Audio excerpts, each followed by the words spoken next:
Tell me if this sounds familiar. तुम एक student हो जो 10th क्लास से अभी भी 11th क्लास में है और तुमने नोटिस किया एकदम से तुम्हारे आसपास का एटमॉस्फेयर चेंज हो गया है। तुम्हें हवा में कंपटीशन की स्मेल आ रही है, हर चीज़ में टेंशन है। तुम्हारे पेरेंट्स तुम्हें अलग तरीके से ट्रीट कर रहे हैं, तुम्हारे टीचर्स अलग तरीके से ट्रीट कर रहे हैं, तुम्हारे फेलो स्टूडेंट्स अलग तरीके से ट्रीट कर रहे हैं। हर जगह पे सिर्फ ये है कि तुम्हें कुछ करना है अब लाइफ में। अगर तुमने साइंस स्ट्रीम ली है, ऑफ कोर्स ये मैं ज़्यादातर वीडियो साइंस स्ट्रीम वालों के लिए बना रहा हूँ कि तुम्हें अब या तो मेडिकल का एग्ज़ाम क्लियर करना है या फिर तुम्हें आईआईटी क्लियर करनी है, और अब तुम कुछ और नहीं सोच सकते पढ़ाई के अलावा। बस वही तुम्हारी ज़िंदगी है, वहीं पे ज़िंदगी शुरू होती है और वहीं पे ज़िंदगी ख़त्म। और तुम भी सोच रहे हो शुरू में कि यार लोग और कंपटीशन एग्ज़ाम क्लियर कर रहे हैं तो मैं भी कर सकता हूँ, कोई नहीं, ट्राई करने में क्या जा रहा है, कम से कम मैं अपनी तरफ से तो बेस्ट दूँ। तो फिर तुम शुरुआत में जाते हो, स्कूल जाते हो, ट्यूशन जाते हो, घर पे आके पढ़ाई कर रहे हो, और तुम्हारे हर चीज़ का असाइनमेंट इतने ज़्यादा हैं, तुम्हारे स्कूल के असाइनमेंट, तुम्हारे टीचर जो ट्यूशन पे दे रहे हैं वो वाले असाइनमेंट, और तुम खुद से भी अगर कुछ सेल्फ स्टडी कर रहे हो तो वो इतना ज़्यादा है कि तुम अगर 24 घंटे भी स्टडी में दे रहे हो तो भी इट्स नॉट इनफ, और तुम सो नहीं पा रहे हो उस वजह से। तुम्हारा रात तक ट्यूशन है, तुम या तो सेल्फ स्टडी कर रहे हो रात तक, फिर तुम्हें सुबह 5 बजे उठ के फिर से ट्यूशन पे जाना है, फिर उसके बाद तुम्हें स्कूल जाना है, फिर आके दोबारा ट्यूशन पे जाना है, फिर लंच करना है, फिर अगर तुम दोस्तों से मिलने का टाइम निकाल पा रहे हो तो कमाल नहीं निकाल पा रहे तो तुम दोबारा एक और ट्यूशन पे जा रहे हो। तुम सो नहीं पा रहे हो उस चक्कर में, और फिर तुम धीरे धीरे थकने लग जाते हो। आखिर है तो बॉडी ना भाई, उसकी भी तो लिमिट है। और फिर तुम एक दिन रेस्ट ले लेते हो कि चल यार एक दिन की छुट्टी कर लेता हूँ, क्या फ़र्क पड़ता है। और फिर तुम उस एक दिन को पूरे साल कवर नहीं कर पाते। उस वजह से अब तुम्हें आगे का समझ नहीं आ रहा क्योंकि तुमने उस एक दिन का स्किप कर दिया, और फिर तुम्हें और आगे का समझ नहीं आ रहा, और आगे का जितना भी है ऐसे तुम्हारा स्टैक होता जा रहा है एक के बाद एक। फिर अगर तुम गॉड नहीं हो तो तुम रियलाइज़ करते हो थोड़ी देर बाद, थोड़े दिनों के बाद, कि यार मैं पूरा दिन लगा रहा हूँ, मैं अपना सब कुछ डाल रहा हूँ, मैं अपनी हॉबी इंजॉय नहीं कर पा रहा। मुझे बैडमिंटन पसंद था, मतलब किसी को कुछ भी पसंद हो सकता है, तुम्हें बैडमिंटन पसंद था, तुम्हें मूवीज़ देखना पसंद था, तुम्हें अपने दोस्तों के साथ टाइम स्पेंड करना पसंद था, तुम उनसे कुछ भी नहीं कर पा रहे हो। और तब भी तुम पढ़ाई कंप्लीट नहीं कर पा रहे हो, अपने असाइनमेंट कंप्लीट नहीं कर पा रहे हो, जो तुमसे एक्सपेक्टेशंस हैं टीचर्स की, पेरेंट्स की, बाकी सब की, वो तुम तब भी पूरा नहीं कर पा रहे क्योंकि तुम अपना 100% दे रहे हो। फिर उसकी वजह से तुम्हारी मेंटल हेल्थ पे भी असर पड़ रहा है। तुम वो वाली जो लगन है, वो वाली जो पैशन था तुम्हारे अंदर शुरुआत के दिनों में कि भाई अब तो उखाड़ देंगे, वो वाला पैशन अब नहीं बचा, क्योंकि भाई everything takes a toll on you. अगर तुम रोज़ जिम जाते हो, एक्सरसाइज करते हो, एक हफ्ते के बाद तुम वैसा नहीं कर पाओगे जैसे तुमने पहले दिन करा था, क्योंकि अगर तुम लगातार जा रहे हो तो मैं ये कह रहा हूँ, क्योंकि थकती जा रही है बॉडी भाई, तुम रेस्ट डेज नहीं ले रहे, ऐसे ही दिमाग है उसको भी तुम रेस्ट नहीं दे रहे।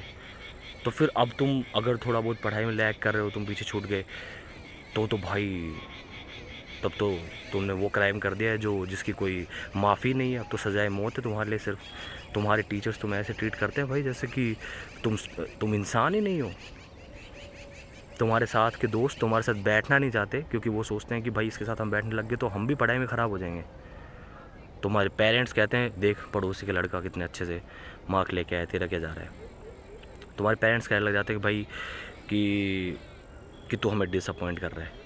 फिर जब तुम अपने बाकी दोस्तों से भी मिलते हो जो 10th क्लास में 9th क्लास में तुम्हारे काफ़ी अच्छे दोस्त थे, एकदम से उनका एटीट्यूड भी तुम्हारे लिए चेंज हो जाता है। अब तुम्हारी वो इज़्ज़त नहीं कर रहे, एक नॉर्मल ह्यूमन को मिलनी चाहिए उतनी भी नहीं कर रहे, तुम्हारी हर बात में बेइज्जती कर रहे हैं, तुम्हें याद दिला रहे हैं कि तुम पढ़ाई में कितने बुरे हो। तो फिर तुम उनसे मिलना बंद कर देते हो। तुम पेरेंट्स से शेयर नहीं कर पाते क्योंकि पेरेंट्स भी तुमसे एक्सपेक्टेशंस रखते हैं और वो समझ नहीं रहे कि भाई तुम्हारे ऊपर कितना प्रेशर आ रहा है अचानक से, एकदम से।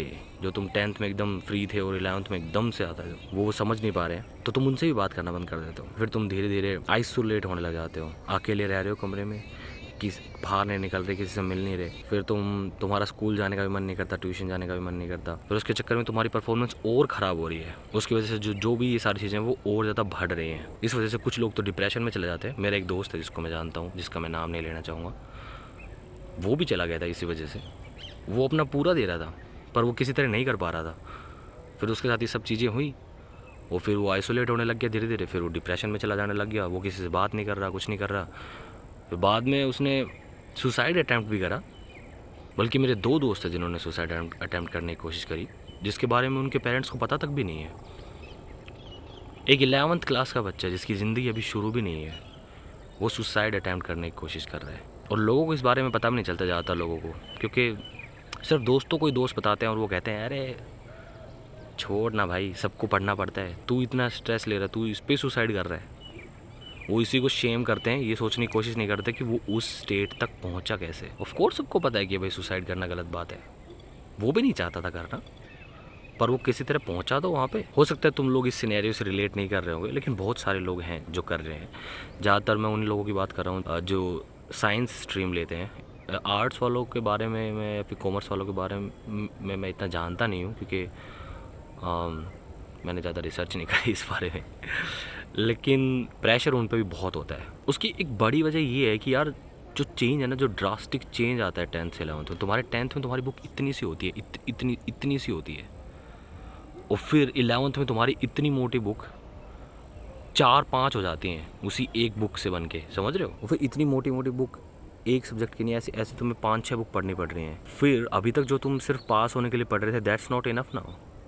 अभी तुम्हें कंपटीशन एग्ज़ाम्स के लिए पढ़ना है, अभी तुम्हें IIT क्रैक करना है, तुम्हें PMT क्रैक करना है, तुम्हें कुछ और जैसे IAS वगैरह की तैयारी करो तो वो करना है तुम्हें। आर्ट्स वालों के लिए भी हो गया ये। अभी अगर तुम सोच रहे हो कि तुम्हारी लाइफ के गोल्स अलग थे, या तुम्हें मान लो तुम्हें कोई क्रिकेटर बनना था, या तुम्हें कोई स्विमर बनना था, या तुम्हें कोई ट्रैक एंड फील्ड एथलीट बनना था, तो अब तुम्हारे पास वो ऑप्शन ही नहीं है। स्कूल सिर्फ इसी बात पे गौर करते हैं कि भाई तुम पढ़ाई में क्या कर रहे हो, तुमने पढ़ाई में कितना उखाड़ा, वो इस चीज़ से कोई मैटर नहीं है कि तुम बाकी चीज़ों में कितने अच्छे हो। मैं सिर्फ ये वीडियो इसलिए बना रहा हूँ क्योंकि यार मैं चाह रहा हूँ कि मैं 2-3 लोगों को 2-3 बात कहना चाहता हूँ। पहले बात तो स्टूडेंट्स को कि यार तुम उस टाइम पे बच्चे हो तो तुम्हें पता नहीं होता, और मतलब कि दुनिया इस तरीके से दिखाती है कि भाई पढ़ाई पे ही दुनिया शुरू है और पढ़ाई पे ही दुनिया ख़त्म है। ऐसा नहीं है, ठीक है। मैं ये नहीं कह रहा पढ़ाई मत करो, बिल्कुल करो भाई। अगर तुम पुश ही नहीं करोगे, तुम अटैम्प्ट ही नहीं करोगे ये सोच के क्योंकि वो चीज़ तुम्हें हार्ड लग रही है, तो भी गलत बात है। अटैम्प्ट करो, पर अगर तुम्हें वो चीज़ लग रही है कि हाँ भाई मुझे किसी और चीज़ में इंटरेस्ट है, तो तुम उसमें भी जाओ। टेक इट लाइटली, स्टडी को थोड़ा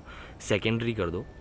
और पेरेंट्स से मैं कहूँगा कि यार बच्चों से थोड़ी बातें करो। अगर वो पढ़ाई में अच्छा परफॉर्म नहीं कर रहे हैं, उनके कम नंबर आए हैं, तो उन पे सिर्फ ब्लेम मत डालो, उन पे सिर्फ चाड़ो मत। थोड़ा जानने की कोशिश करो कि भाई ऐसा क्यों हो रहा है, उसकी तह तक पहुँचने की कोशिश करो। और उनसे थोड़ा, अभी वो तुम्हारे बच्चे बड़े हुए हैं तो थोड़ा दोस्त बनाने की कोशिश करो उन्हें, ताकि वो तुमसे बातें शेयर करें। मैं पेरेंट्स से ये नहीं कह रहा कि भाई अपने बच्चों को मतलब पुश मत करो स्टडीज़ के लिए, ज़िंदगी में बेटर करने के लिए, बिल्कुल करो, लेकिन बस let them have a room to breathe at least.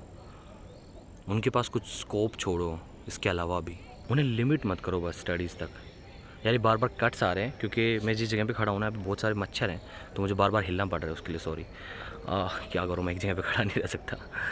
वैसे टीचर्स को भी थोड़ा बहुत जैसे मेंटल हेल्थ और साइकोलॉजी के बारे में भी जानना चाहिए कि भाई अगर थोड़ा बहुत वो उसके बारे में जाने तो वो सपोर्ट कर पाएँ बच्चों को। अगर वो कोई बच्चा इस कंडीशन से गुजर रहा है, अगर वो डिप्रेशन में है इस वजह से, तो और फोर्स करने के बजाय उन्हें थोड़ी सपोर्ट दें तो अच्छी बात है।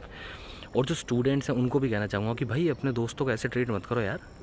क्या हो गया अगर वो पढ़ाई में थोड़ा वीक है तो वो भी इंसान है, हो सकता है वो किसी और चीज़ में अच्छा हो। एक ही चीज़ पे तो किसी को जज नहीं करना चाहिए, नहीं। तो बस उतना ही कहूँगा। मैं आमतौर पे ऐसी वीडियोस बनाता नहीं हूँ, मैं ज़्यादातर लाइव स्ट्रीम्स करता हूँ गेम्स वगैरह की।